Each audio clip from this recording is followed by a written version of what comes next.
In a world of Johnnies, Timmies, and Spikes, we must all arrive at the win condition.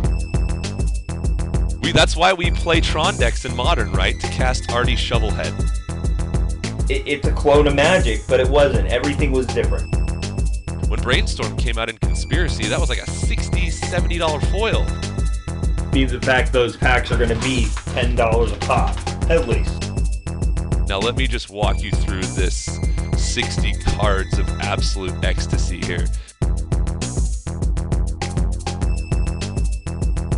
Hello again, and welcome back to the Win Condition Podcast, your source for lore, news, and brews in the Magic the Gathering community. My name is Sean, I'm your host. I'm joined by my co-host Greg. How's it going, Greg? It's doing okay today. And we have a special guest this week. Greg, do you want to introduce our guest? So my special guest is one of my best friends I've been playing Magic with for too long, and that is a Mr. Andrew. Hi, everyone. How's it going, Andrew? Andrew, you are our second ever guest on the show. Do you know who the first guest was? No, I do not. The first guest was actually Greg. Yeah, I was a guest. That's right.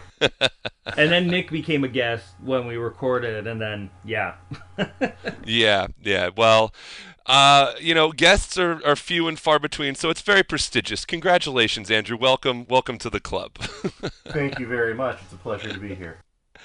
All right. Well, we also wanted to remind you that this show is brought to you by Flipside Gaming at flipsidegaming.com, where you can order Magic singles, sealed product, other such games.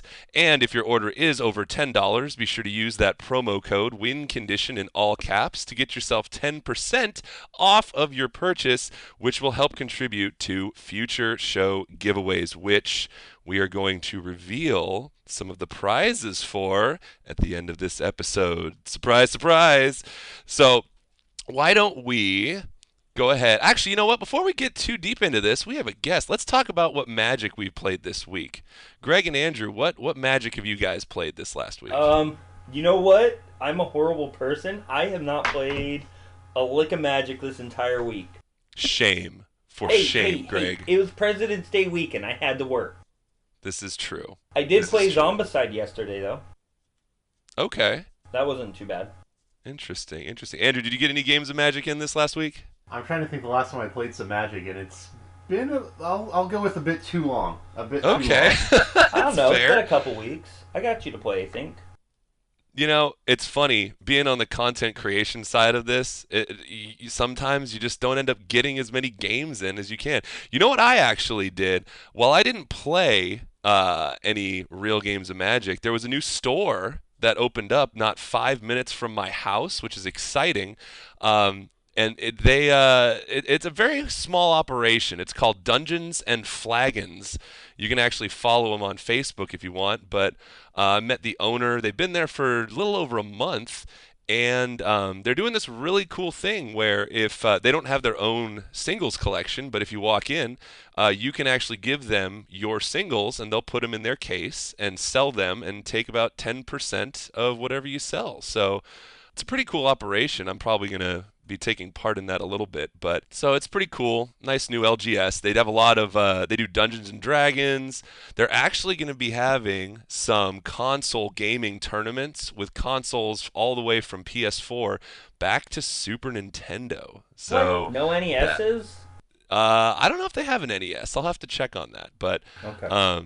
Obviously, if you guys have your LGSs, go out, show them some love, go and participate in some events, because they are what keep this game alive and kicking for those of us who don't go out and play Grand Prix or SCG events. But anyway, all right, well, let's move on. We have a couple story things to go over this week, so without further ado, let's head into Lore Corner.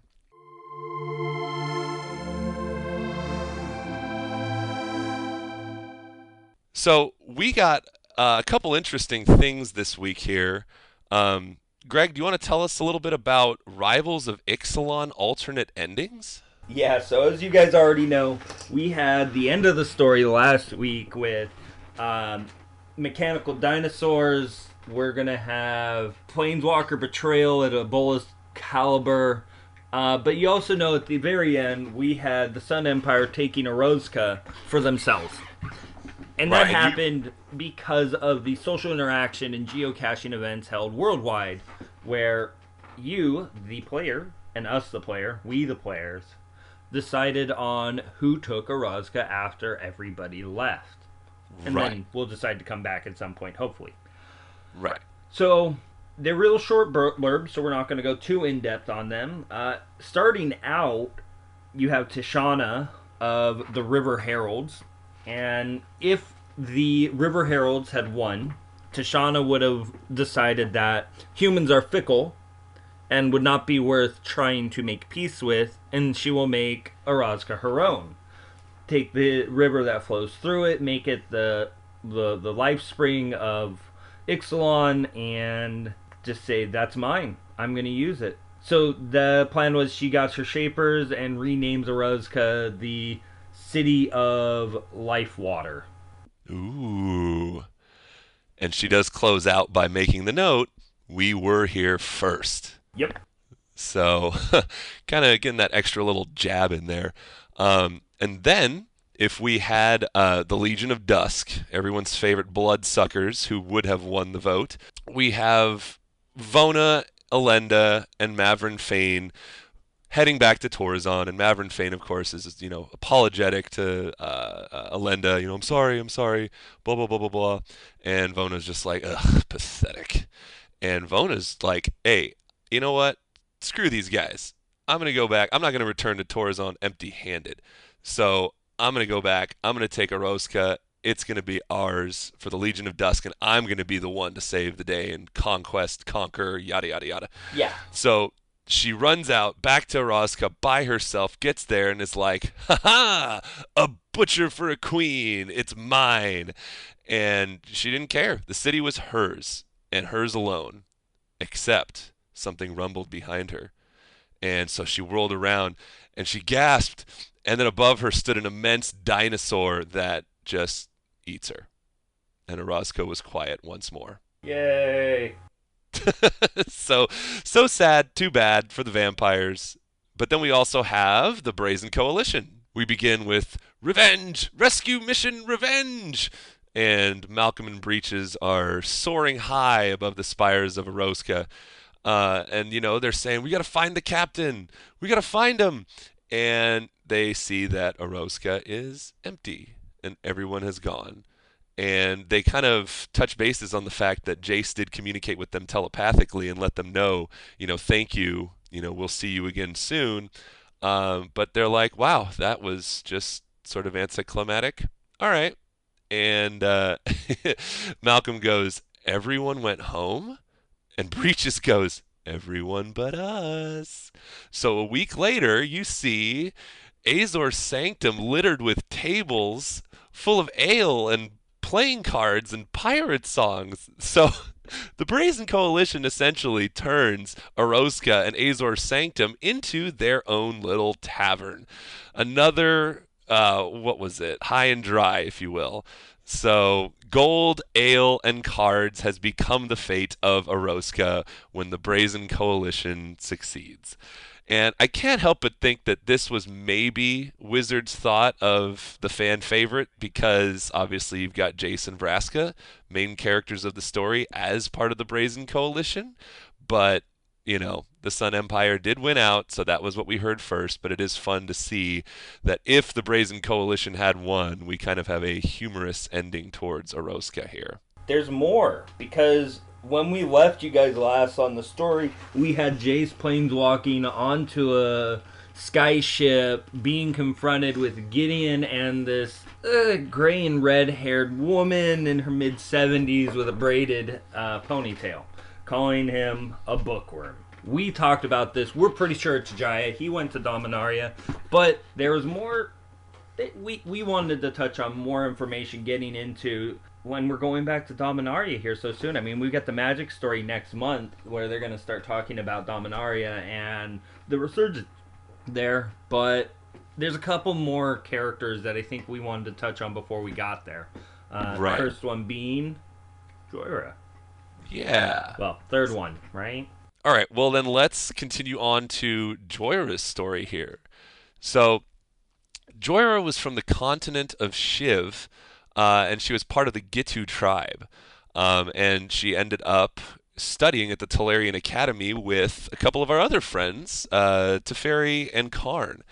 Um, so Joyra is an artificer, and early on in her time at the academy, uh, she actually, well, first of all, she was the one who gave Karn his name. Teferi had come up with some other ridiculous, condescending name for Karn, but Joyra was Karn's first real friend. And we can see this, and we'll probably see this blossom even further as we return to Dominaria in the future. But to begin, she actually befriended a person at the academy by the name of Carrick. So Carrick is actually a Phyrexian sleeper agent. So Joyra was, when she was at the Talarian Academy, she kind of missed the sort of strong, savage men that she's used to back on Gitu. But it felt like a lot of the men from, or boys rather, from the academy were rather immature, a la Teferi. So she ends up meeting this Carrick individual, and Carrick sort of uses Joyra, who has been sneaking out of the academy periodically just to kind of get some air and explore.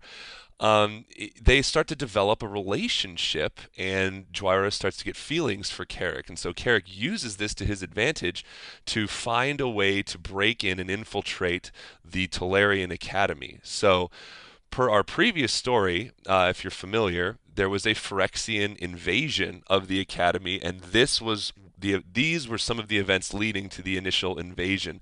So Joyra helps Carrick find ways to infiltrate and end up killing a whole bunch of people at the Academy through this invasion, which ultimately leads to Karn going back in time to save Joyra and the Academy from the Phyrexian invasion. So she did die during the invasion.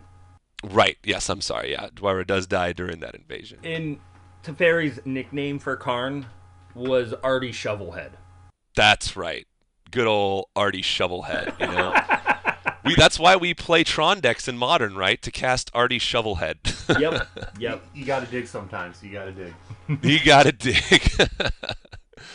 See where I get it from? Yeah, right. Dig through Artie Shovelhead. Okay, so Joyra actually herself is nearly immortal due to the experiences at Talaria following the disaster. Yeah. So, you know why she's almost immortal. Why is that, Greg? Well, it's because she extracts water from the time bubbles from the time Talaria pretty much got destroyed with all the rifts and all the fun stuff that really happens to Fairy. She's drinking slow time water, which makes her age at a slower rate. Right. So, in all honesty, between the time that happened and the time now when we're going back to Dominaria, probably her and Teferi have aged no more than a week. Yeah. Yeah, I mean, based on the art that we saw, the preview art for Dominaria, they don't look like they've aged much at all, while Jaya seems to be quite old. Isn't it rude that they wouldn't share this magnificent discovery with anybody else on Dominaria? It is rude. I mean, cast donate once in a while, why don't you? Please.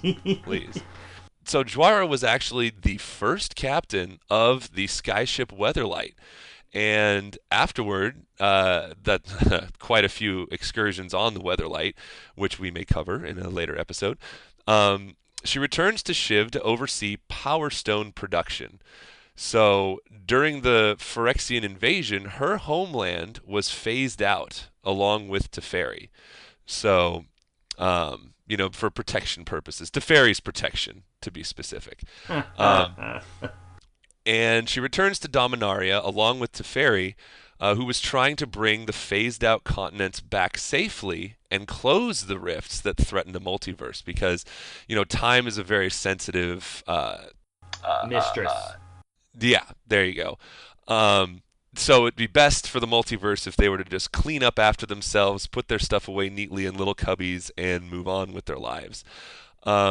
In order for Joira to feel more at ease with this task, Teferi summoned 2 Gitu warriors and 2 Viashino to accompany them, as protection would be nearly irrelevant, granted that Teferi had nearly unlimited mana at the time and could easily shift their enemies into somewhere far away. Oh, yeah. So, anyway, that kind of is where we are left with Joira. I mean, kind of a short story, but very excited to see her involvement with the storyline as we move forward. She's very, very powerful. And if you're familiar with Joira and her cards, she deals a lot with suspending and time counters. So, are we going to see a resurgence of suspend coming with the introduction of Joira back to Dominaria? I mean, possibly. I mean, Ancestral Vision? Vanishing, all sorts of crazy stuff. Yeah. Fading. So this is really going to beg the question, what all is Wizards going to pack into its Dominaria section or set in terms of mechanics? Because there are a lot. There are I quite hear a lot. they're packing a new board game. They are packing a new board game. What board game is that, Greg? Oh, gosh, I can't remember the name of it now. I'm going to have to find that. I'll bring it up Okay. in a moment. More on that later. Who you calling a moron? No. All right. Well, that's going to do it pretty much for the lore corner of this episode, keeping it kind of short and sweet. So now what we would like to do is go over just a couple of brief news and announcements, some speculation. So let's head on into As Foretold.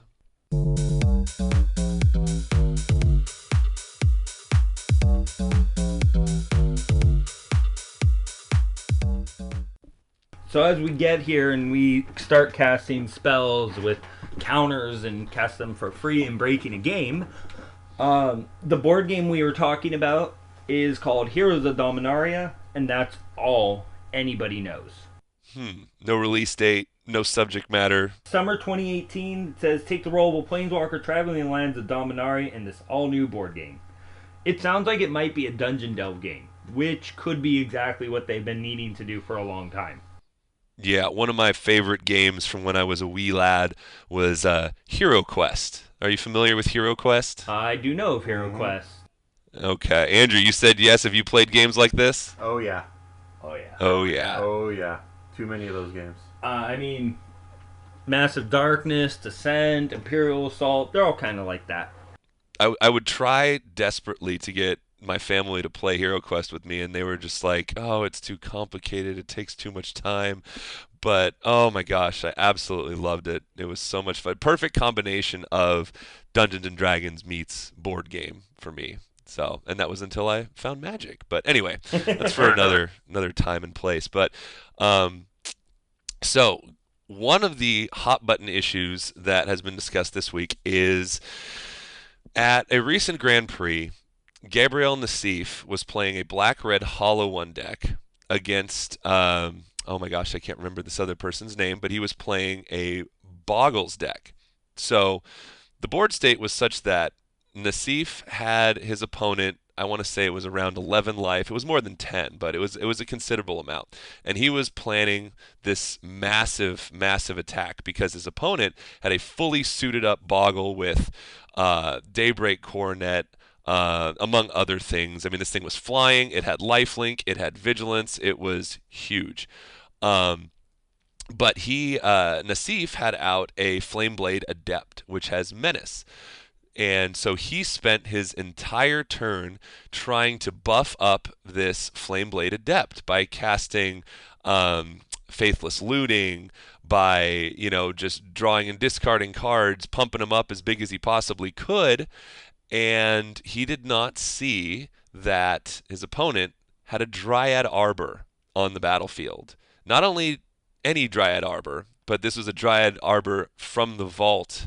What was it? Relics? Something like that? Something lore, maybe. No, that's from the vault realms. Lands. Okay, that makes so much more sense. But anyway, so he tried to swing in with his Flameblade Adept, thinking that all this guy had was his Boggle, because his Dryad Arbor that looked a lot like a forest was among his lands. And so what happened was his opponent blocked, double blocked rather, and Nassif was kind of taken aback. He didn't realize that this was a creature. And he picks up the card, looks at it, is kind of just like, what the heck? This is actually a creature. It's a Dryad Arbor. It looks like a forest. What the heck? Okay, I'm going to scoop. Let's go to the next game. Yeah. Well, Twitter kind of exploded for a minute.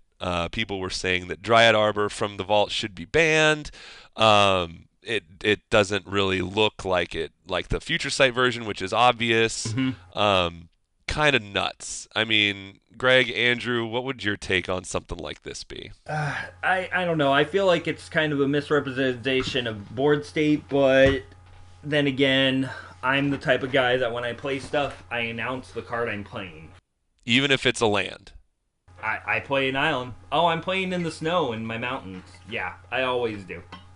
Andrew, how do you feel about this? When you get to the pro play, a lot of players, they don't announce. They'll play a card and they'll show it, and if it's at your opponent's prerogative to take in the information that your opponent's providing you.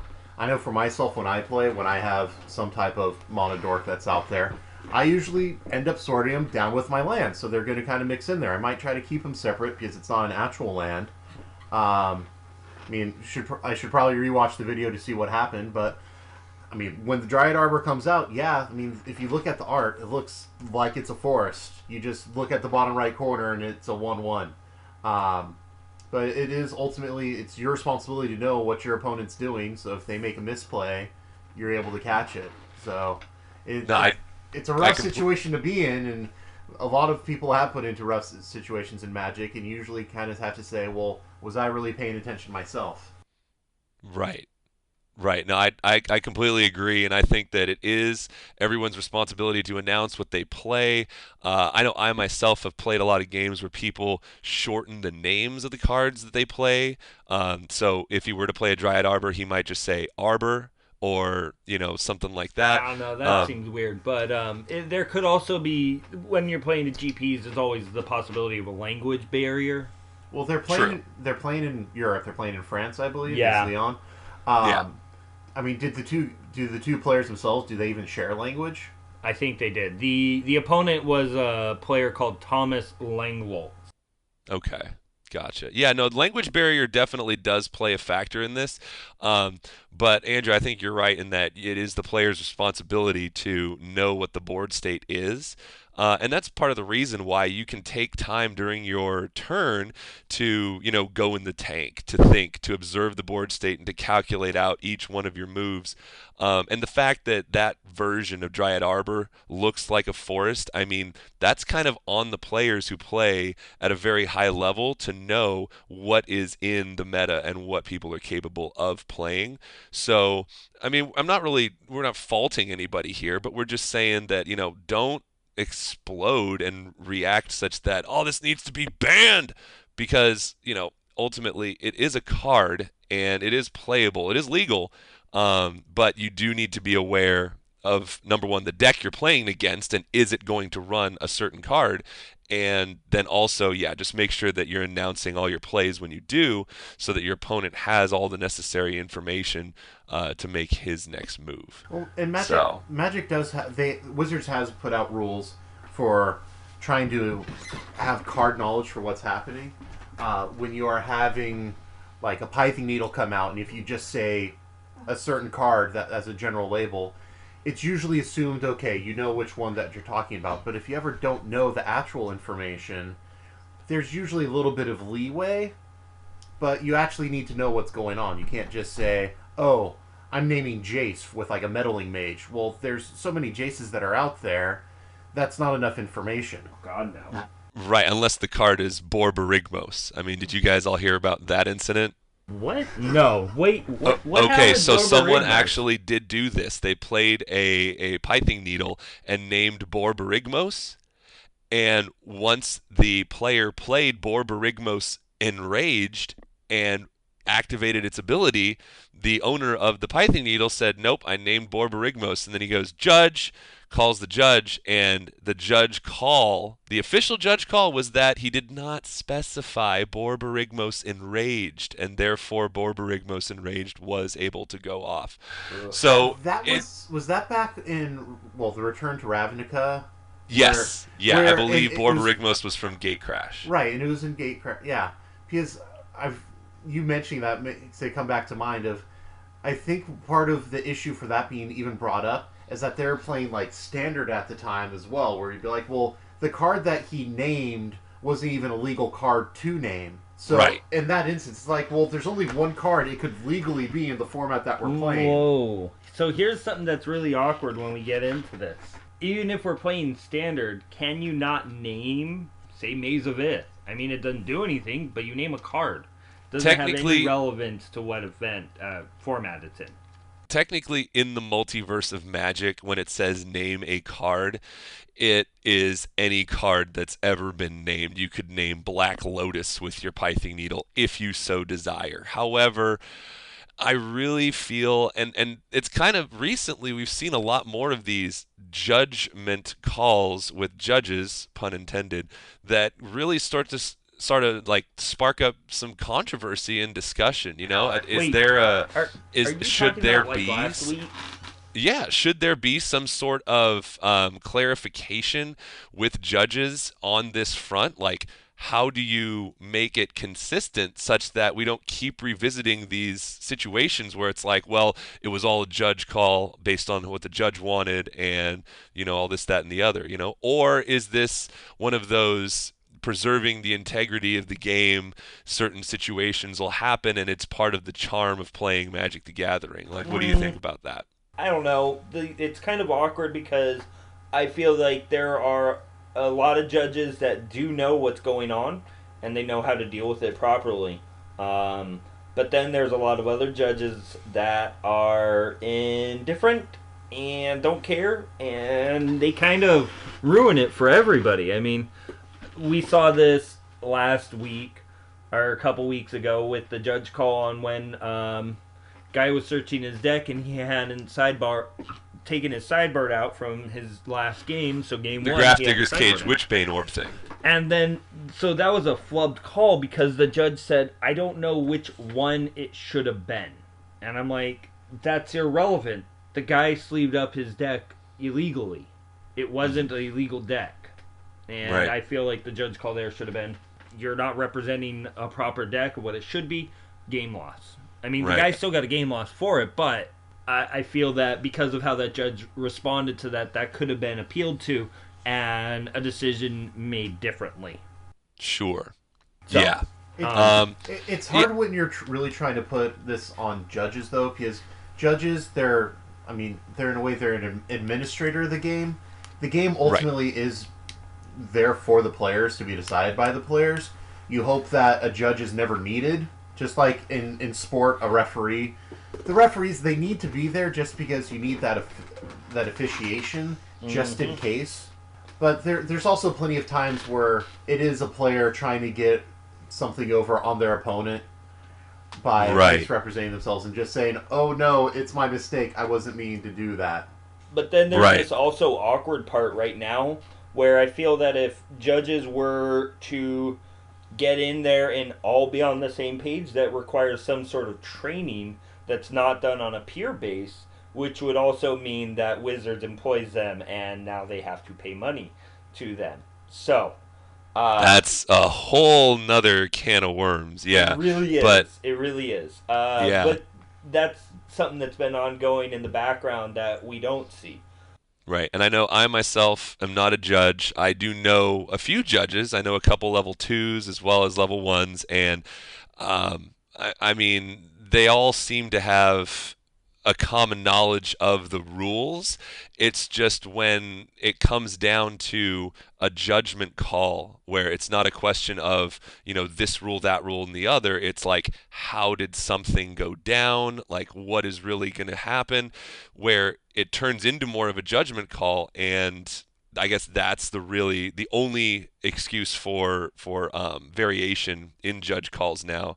But yeah, I don't know. Wait, usually when you get to a judge call, it's the, the game has gone to such a point where the players themselves can't fix it.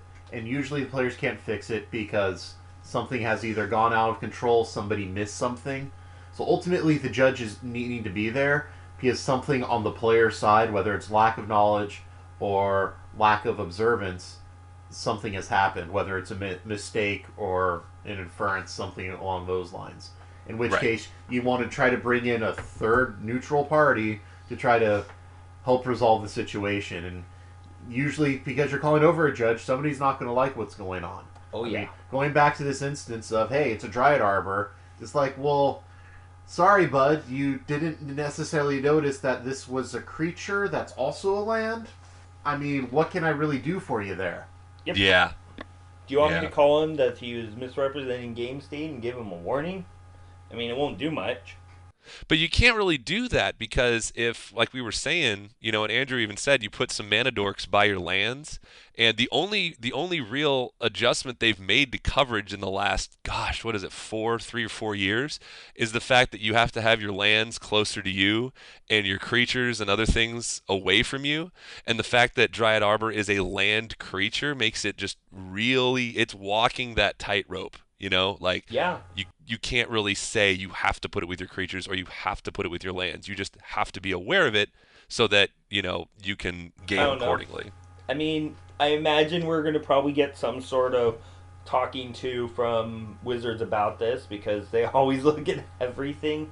But if you ask me, it'll probably be deemed that next time, put it in the creature spot. Because that way you know it's a creature. Yeah, well, we'll see.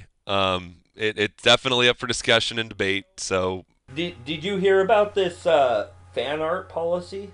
No, I actually saw some link to an article about it, but fan art policy news. Greg, So, do go on. Apparently, what's been going on is more and more people are just getting in touch with their artistic self in Magic.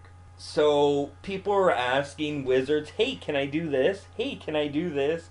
Are you talking about altering cards? No, I'm talking about making comics. I'm talking about making shirts, designing cosplays, doing their own stories, fan fictions where Rao and Jace are not the people they are, and other things like that. So they're getting them by the thousands every day. And of course, their team cannot handle saying yes to all of these. So ultimately, what they decided on doing is that they were going to come up with a fan policy where they would allow people to do whatever they want within reason. So what it really came down to is no person can take a fan art or any symbol of Wizards and use it to make money. And I mean, we're talking like thousands of reproductions, because if you're going to take a likeness of Jace the Mind Sculptor, put it on a shirt and sell it, that's not revenue going to Wizards of the Coast, and they're going to give you a cease and desist because you're using intellectual property. But fan art's a little bit less of that, but ultimately they just needed to make some clarification for people so they would stop getting questions. Sure. And that makes sense. I mean, it is property of Wizards of the Coast, and like you said, if you want to put Jace the Mind Sculptor on something and make money on it, that's not cool. But that's interesting. That's interesting. That's interesting that they would allow people to kind of just go and do whatever. I'd be curious to see if they give people a slap on the wrist before a full-fledged, lawsuit if something were to actually. Well, the slap on the wrist is cease and desist. Gotcha. Okay. What was the name of that space cube? You remember that? Wasn't it just Space Cube? I don't know. It was called something else. There was a few years back, during New Phyrexia, this group of people designed a draftable cube, but they changed everything. So it was all magic, but everything got changed slightly so that it would be it's a clone of Magic, but it wasn't. Everything was different. It was sci-fi. I remember this, Greg. I walked in and saw people drafting this, and I was like, "What is this?" How and long they ago said, was that? I forget what it was called, but I asked them, what is this? And they said, oh, this is a game. It's just like Magic. And I said, really? And they go, yeah, like everything from the resources to even planeswalkers to abilities. Before you get too far, don't name any names for this because there is a cease and desist, and if any copies are to be found, a lawsuit will follow. That's true. Yeah, no, I don't even know who it was who was playing it, but I just remember seeing this and going, "Holy crap, this is just like Magic." So, It really yeah, is. anything like that, I could definitely see them coming down really, really hard on. Well, Wizards came in and bought or confiscated all copies of this game. Yeah. Because Wizards had actually said, "Hey, this is a thing." They said it online. It's like, this is really cool, and then they realized, oh wait, this is just a complete rip-off of our own Game. game. And then You've their thrown on lawyers got involved. Yeah, you've thrown on different art and like different names for what's going on, and it's sci-fi themed, but it is Magic the Gathering with just a reskin, and Yeah. you are selling this. At that point, yeah, that probably needs to stop. It's not like it's a parody or anything. It is just the game. Yep. Right. It got pretty, yeah. So they were like, yep, you're right. Okay, we do that. So Okay. All right. Well, yeah, very, very interesting.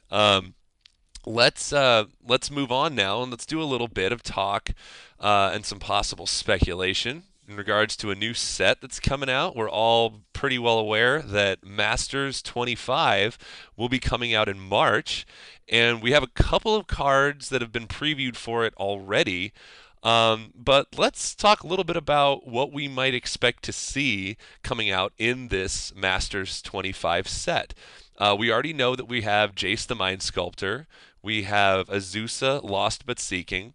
We have Phyrexian Obliterator. And we have Murder. So... whoa! let's- Don't kill the messenger.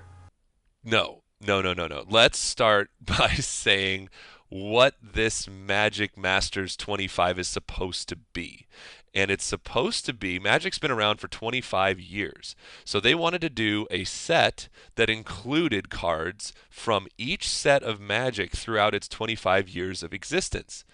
So there are a couple of stipulations, a couple caveats. Obviously, we can't print anything that's on the reserve list. Yep. It has to be a draftable format, and it has to be somewhat efficient in terms of its EV, or estimated value. Be the fact those packs are going to be $10 a pop, at least. Right. I mean, it seems like it's pre-ordering already at a master's level, which seems fair.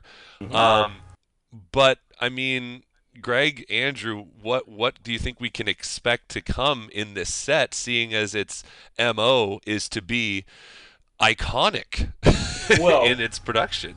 We talked about this before the show. I have a feeling that we're going to see cards that not only were strong in limited or constructed formats, but also things that are important to the story. So Glissa's Sunseeker is probably going to get a reprint out of Fifth Dawn, which was a weird little 3/2 first strike that destroyed artifacts equal to the amount of mana you have in your mana pool. Talk about weird. Interesting. Yeah. But it's story-wise. She was supposed to be a planeswalker, but never got her spark. Or gave it up. She gave it up. Okay, so you're mentioning the lore aspect here, where iconic cards in terms of Magic's lore would be included in here. That would be great. Now, it is kind of weird that we did have Iconic Masters come out this year, or this last year, I'm sorry, 2017.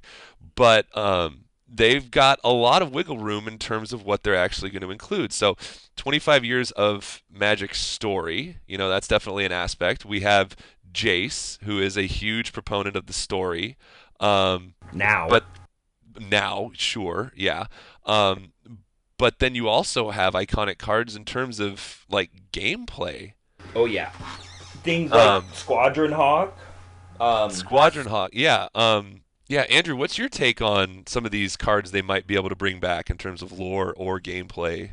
Well, one of the themes that Wizards has released is that they're going to use it from any of the major releases, so they can even be pulling out things from Commander decks that haven't been reprinted, which is going to open up far too many options and variety for what can happen. It'll be interesting what they can pull out from sets. But as they've done with all these different Master Series that have been reprinted, yes, they usually try to keep themes in what's going on. And if they're really going to try to expand the themes for overarching ideas, that'll be interesting. Are they going to have tribes? Are they going to try to have certain mechanics that maybe carry over into multiple different sets? And also, is it going to have some type of foreshadowing for going back to Dominaria in the next set? Ooh. There's just so much variety in what they can do, and just when they had Unstable coming out, think of how many things were goofy in that came out, that they still tried to make it be relevant in how Magic's being played now. Right. So when they start bringing things back from the past, they usually don't bring back cards that aren't good.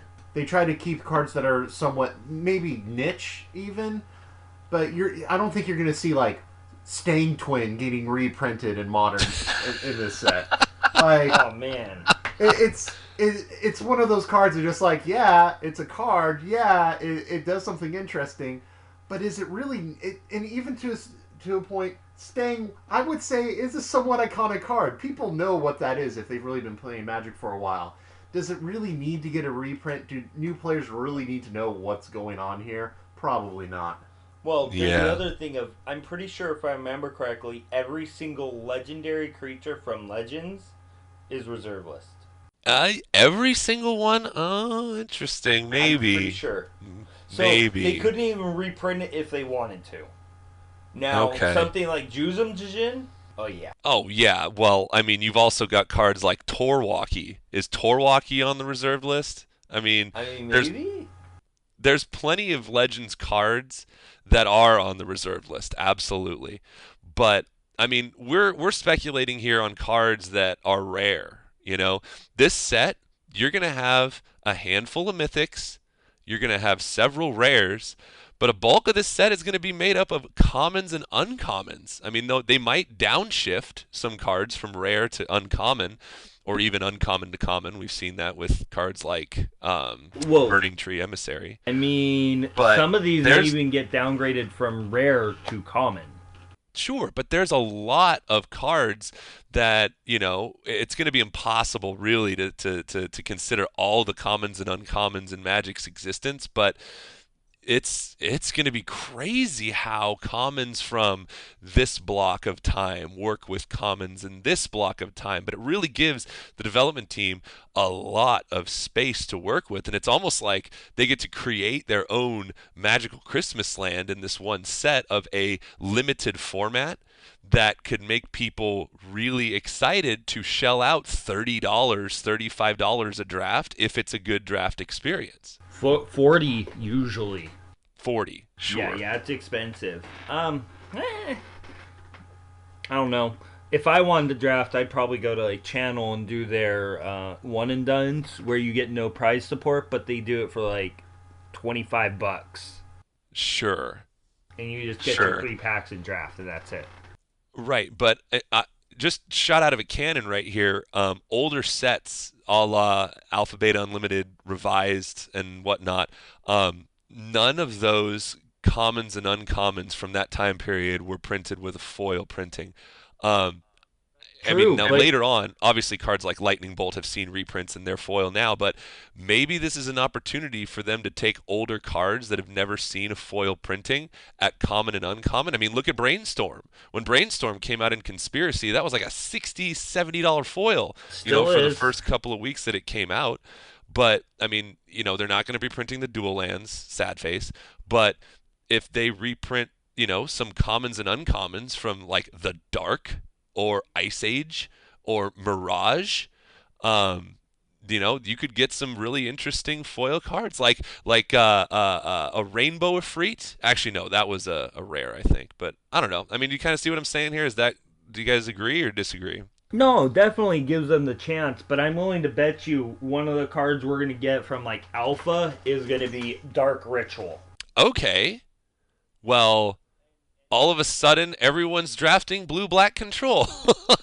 So there's going to be some interesting things. Andrew brought up Standstill out of Odyssey as a neat Ooh. uncommon. Which, if you don't remember that card, it was a 2-drop enchantment that says whenever a player plays a spell, that player's a sacrifice Standstill, and that player's opponent draws 3 cards. Which was huge in mono blue control because, oh, you play a spell?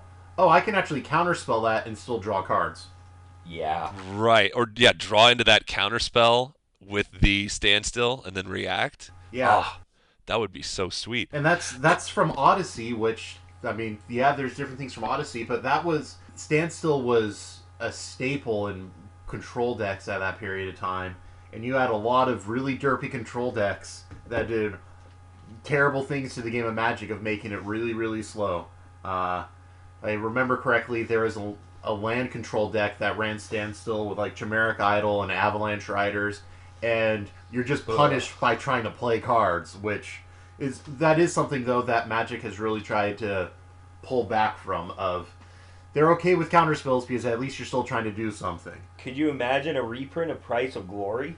That would be pretty amazing. Yeah. So I mean, that's also, Andrew, to piggyback off of that, that's part of the reason why they banned Leovold in Commander, right? yeah, that guy's It's busted. just more of a reason to, not want to play Magic anymore when you don't have a hand, you can't draw cards, and you just sit there and watch your opponent go off. That's no fun at all. Now, also talking about commons and uncommons, the recent resurgence of Pauper may give Wizards a good idea of cards they might want to print in this set. Downgrade. Just because knowing that the Wizards design team and this whole Masters 25 thing kind of came out of nowhere. It was pretty recently developed. Do you think that with the success of Pauper over the course of the last year, we could see some Pauper reprints that could, help make that format more affordable if Magic in fact wants to start supporting Pauper as a format? I mean, sure, but I still hold strong with my decision last podcast, where Wizards is planning to develop a new modern and or extended format, and modern's going to become the new vintage. Right. Right. I guess the real hot issue here would be, do you think we'll see a reprint of Oubliette in Masters 25? I mean, probably. We could. I don't think it's reserve list. Well, Wizards does have a tendency to respond to fan requests and social media. So, with the professor being very vocal about Pauper and the fact that some of these common cards from older sets that have no printings beyond the first one, I'd give it a greater than 1% chance that they're going to take some of these ridiculously priced cards and print them, at common and uncommon, and because the market for Pauper cards has really only taken off within the last, like, I'd say 6 months to a year. Before that, you'd have cards that were common from these older sets worth next to nothing. And now that people are actually interested in them, there's a demand. So will Wizards meet that demand by printing some of these cards in the only set they can for the foreseeable future? Yeah. Well, Wizards usually is more reactionary, I would say, in what they do. Of they may announce, "Hey, we're going to do Pauper." They'll see what really happens to the field, and then they would release a set to try to help people have access to cards that they can't necessarily get a hold of, or that are cards that need a reprint because they are just that important to the format. Okay, so here we go. I'm about to blow your mind. Here's Wizards' release schedule for this year. They're having Masters 25. Yeah. Okay, we're getting Commander anthologies. We're getting an anthology too, but that's back in August. Okay, well, yeah, that's fine. I'm not going in chronological order here. Okay. We're due for another Eternal Masters set. Yep. Okay. There's, I'm pretty sure that there's some other master set in the works to be released this year. No, that's going to be Battle Bond. Okay, but basically all this coming back to what my point is, do you think that Wizards can create a Pauper Master set? Probably not in the foreseeable future. Now, I mean, from the vault Pauper, sure. okay. Yeah, that actually might be better because How are they going to sell a From the Vault Pauper, though? They're going to be like, here's a $10 set with special packaging and new art. I mean, it worked for From the Vault Transform. Oubliettes are $50.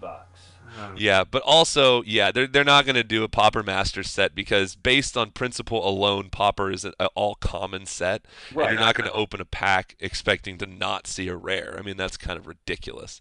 So yeah, I mean, it'll be an awkward format to make it draftable, and I mean every set is already Pauper playable.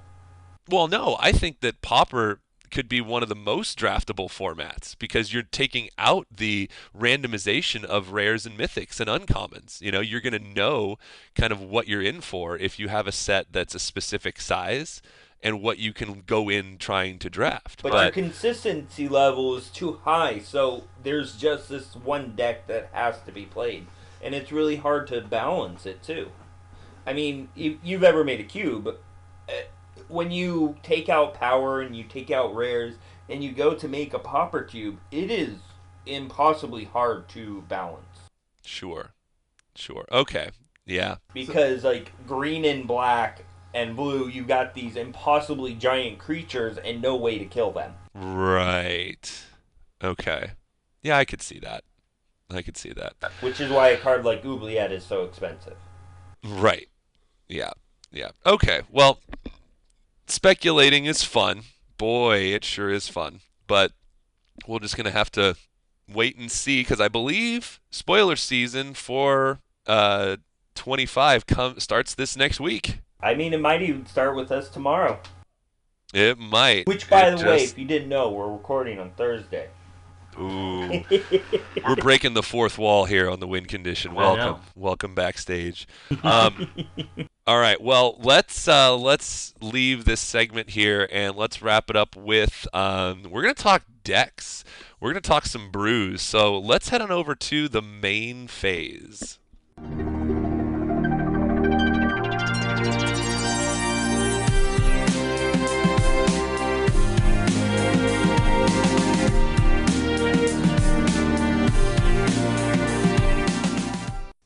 All right, so here in the main phase, we have quite a few decks to talk about, not only in Modern, but also Standard. Both formats seem to be in a pretty darn good place. They do.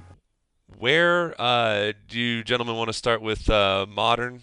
I'm down for Modern. I think there's more to talk about there, with Standard being like a few decks.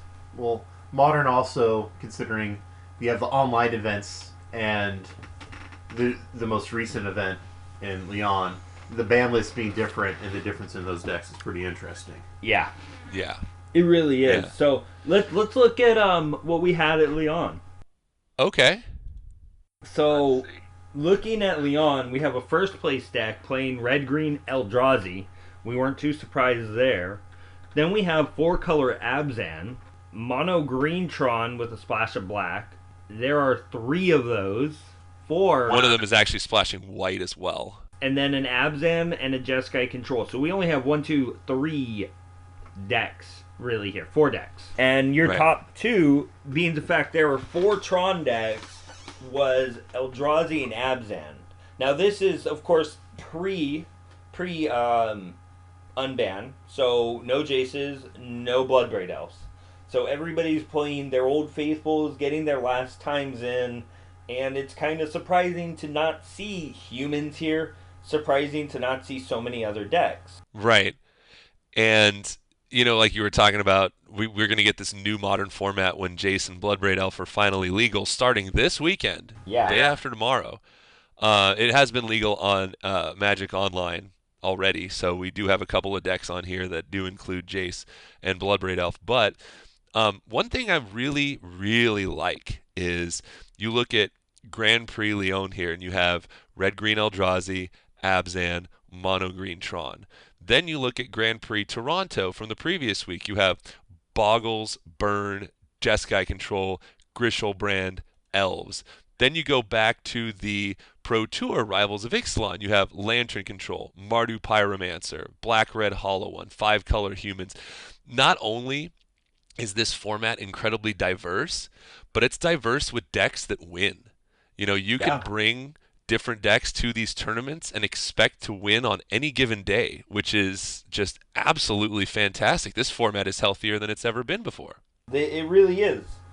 It's kind of surprising to see a format that you can just throw some modern staple cards in play and win. Right. As long as it's not Tarmogoyf. Actually, it's kind of funny because there's not very many people playing with Tarmogoyfs anymore. And they're still commanding a very expensive price tag. Yes, right. Well, here's where it kind of turns into a rock, paper, scissors format. With the introduction of Jace the Mind Sculptor, we may see a resurgence of Lightning Bolt. Because currently, Fatal Push has been the most played, or probably one of the most played removal cards in Modern. Definitely. Because it deals with all of these creatures. Now, with the introduction of Jace, Fatal Push does nothing against Jace. No. However, Lightning Bolt does do something against Jace. So if you were to see a shift, and more people are running Lightning Bolt, guess what card gets better? Tarmogoyf. Tarmogoyf! You know another card gets better? What's another card that gets better? Death Shadow. Death Shadow, sure. Now, we're not saying that Fatal Push will just go away. Absolutely not. That card is way too powerful. But you're going to get to see a lot more Lightning Bolts floating around Modern, especially with Bloodbraid Elf. I mean, cascading into a Lightning Bolt seems pretty good. Yeah. So, but now that we're starting to talk about Jason Bloodbraid Elf, guys, I think I'm in love. I found a deck that I think I can just run off and be happy with for the rest of my life. Is it Black Red Hollow One? No. The very first, here on TCG Player, we look at the latest 20 Modern decks, and the top deck, the newest, is called Sultai the Rock. Now let me just walk you through this 60 cards of absolute ecstasy here. You have 4 Dark Confidant, 4 Scavenging Ooze, 4 Tarmogoyf, 2 Vendilion Click. Then you're running 3 Jace the Mind Sculptor, 4 Liliana of the Veil, 2 Abrupt Decay, 1 Dismember, 4 Fatal Push, 2 Inquisition of Kozilek, 2 Maelstrom Pulse, and 4 Thoughtseize. I mean, this is everything I've ever wanted in a Magic deck. I love Sultai. Is it just so fluffy? It is. It really is. I mean, and it does have a teeny tiny bit of red because you've got the Fulminator Mages in the sideboard. Yeah. But it has, and speaking of the sideboard, it's running Collective Brutality, Damnation, Fulminator Mage, Liliana the Last Hope, Negates, and Nile Spell Bombs. This is poetry. Do you I must make this deck. Then make it. Do you see the super secret tech in the land base though? Oh man, I'm sorry. I'm still staring at these Lilianas and Jaces here. Tell me about the secret tech in these lands. It's called Creeping Tar Pit. Ooh, that is a good one. Because that is just like a recurable lightning bolt for 4. Yep. Unblockable, unsweepable, because a lot of the sweepers in the format are sorcery speed. So, very, very, very good card. Now, I mean, of course, Fatal Push and Lightning Bolt still kills this card, but it gets in there and deals with the Jace. Or your Liliana of the Veil. Well, you also have cards like Abrupt Decay, Dismember, Fatal Push, are all, well, they all don't kill Jace, but that's why you've got the 2 Maelstrom Pulses and the 4 Thoughtseizes. Inquisition doesn't even hit Jace either, but if you're going to battle against Jace, if you're playing with Jace, you better be ready to play against him too. And so, yeah, this just seems, oh man. I can't I don't know. I'd give it a couple weeks. Allow the hype to get down. We got to see what's next. Yeah. But I can't blame you. I mean, it's good to look at these decks. There's so much out there now. I mean, looking at the competitive Modern League for the past week, I don't see a lot of Jaces. I don't see a lot of Bloodbraid Elves, but I do see almost a complete list of different decks. I mean, Yes. Pyromancers, Goryo's Vengeance, uh, Scape Shifts, Blue Red Kiki Moon. Uh, There's so much good here. It's hard to say this is bad. Yeah. Well, let's click over here to the MTGO Competitive Modern League at the top of what was it here? The 19th through the 25th. Um, so we see a lot of familiar decks up here, but you did mention one that looks very interesting. I think it's shown up before, but let's dive into this Martyr Proc deck a little bit. It seems very, very exciting. So, So Andrew, you this, want to talk about this deck? yeah. So what this deck is doing, you're basically trying to get as much value from Sarah Ascendant as possible, which, yeah, it's hard to get up to that life total, but you go back to Martyr Sands, which was definitely a card at its time, didn't do all that much for you, but when you look at what it can do now, especially matched up with two different forms of searching your deck for cards to be able to reveal to be able to gain life, it's going to do a lot of work for you. Between Ranger, Vios, and Squadron Hawk, you're going to keep a pretty healthy number of white cards in your hand. So when you do actually use your Martyr Sands, you're going to be gaining quite a bit of life and putting yourself pretty far out of range for a lot of decks for a long period of time. And when you Right. look at the variety of Planeswalker support that they have behind them, it's one of those decks that you can just stand back and wait 3 or 4 turns, because when you're gaining 15 life at a time, you may not really care about what they're turning sideways at you. Right. And then I think it's kind of funny looking at this deck, seeing that Gideon of the Trials pop up. Which, if you remember, there was a Tribal Gideon deck that focused on getting that Gideon emblem from the Trials and just keeping a Gideon out there when you feel like you're going to die so you don't. And it gives this deck some extra leg space to run around and really get in there and just beat up an opponent with those Sarah's Ascendants. Right. And, looking at this Ranger of Eos here, this seems like the number one star of this deck because between the Martyr of Sands, Sarah Ascendant, and Thraben Inspector, which will draw you cards, and you get to get 2 creatures, it seems just incredibly powerful. And it is running a little bit of recursion here. It's running a Proclamation of Rebirth, which, for those of you who might not know, for 2 and a white, you get a sorcery that says return up to 3 target creature cards with converted mana cost 1 or less from your graveyard to play. So if you're getting those Thraben Inspectors out there to draw you cards and block and go to the graveyard, and then you get your Sarah Ascendant out early, maybe it gains you a little bit of life, but then it gets bolted. And then a Martyr of Sands to start you on that life gain train, but it gets maybe, Sweltering Suns away. Then, is that a word? Sweltering Suns away? It gets sweltered. It gets sweltered. There you go. It's sweating profusely. But yeah, Proclamation of Rebirth can return 3 of those creatures to the battlefield. And Thraben Inspector obviously gets you that clue upon entering. And then, Andrew, you actually pointed out a great interaction between Squadron Hawk and Martyr of Sands. You mentioned that with Squadron Hawk entering the battlefield. Actually, you go ahead and talk about it. Yeah, when Squadron Hawk enters the battlefield, you're able to search your deck for up to 3 additional more Squadron Hawks and add them to your hand. So with Martyr Sands, you just have more white cards in your hand that you're able to go with. But Yeah, I also want to touch up when you're talking about Proclamation of Rebirth. With this deck, without actually seeing how games were played, having Forecast be available if you really are just a late game deck, you're able to just keep on pumping out creatures from your graveyard and just keep that Proclamation in your hand. Yes. Oh my gosh, yeah, I didn't even look at the land base here. Because, yeah, when you're doing a Myriad the Sky Ruin and you can get back one of the Ranger of Eos and just keep going to town, this is an engine that is seriously going to hum and get you that life that you need to really go off with those Sarah Ascendants. Now, do you notice that there in the sideboard it's got Crucible of Worlds along with Ghost Quarters and Field of Ruin? Yes. Oh, man.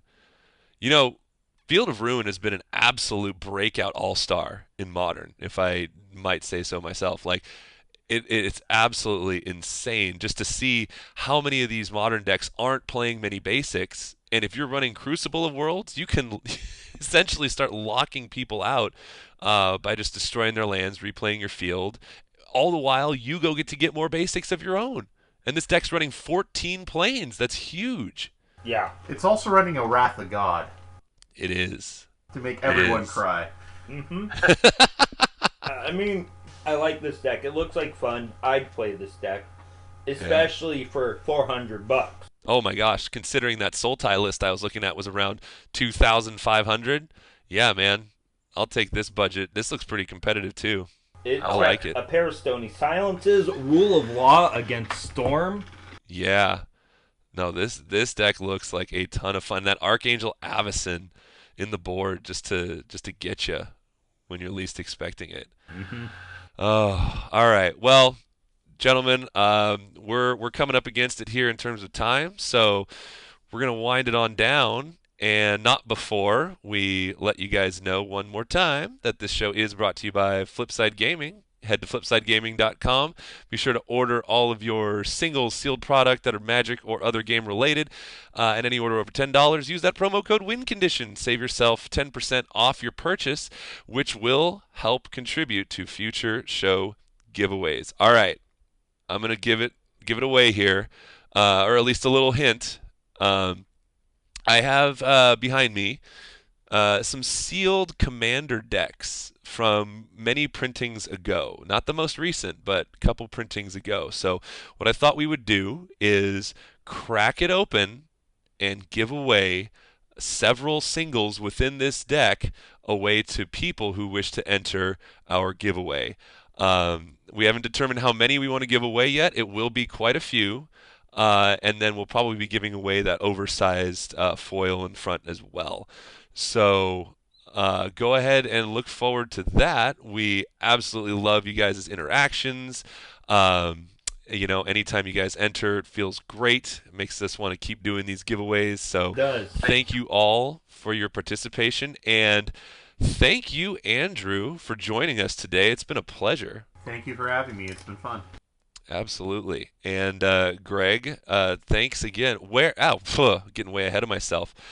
Andrew, where can people find you if they want to talk to you about, Martyr of Sands decks? Social media presence? I have no social media presence, and I am very happy with it that way. Wow, he is a ghost. If you got moly. questions, of course, you could ask me or Sean, and we'll be able to relay that to Andrew. There you go. All right, Greg, where can these people find you? You can find me at NoobSlasher2003 on Twitter. And you can find me at MTG_Sean. The show is at The Win Condition. Follow us on Follow us on Instagram at The Win Condition MTG. Check out our YouTube page. And we will be streaming some more games here soon on our Twitch channel. So, all that being said, thanks again, and we will talk to y'all next week. Have a good night, guys.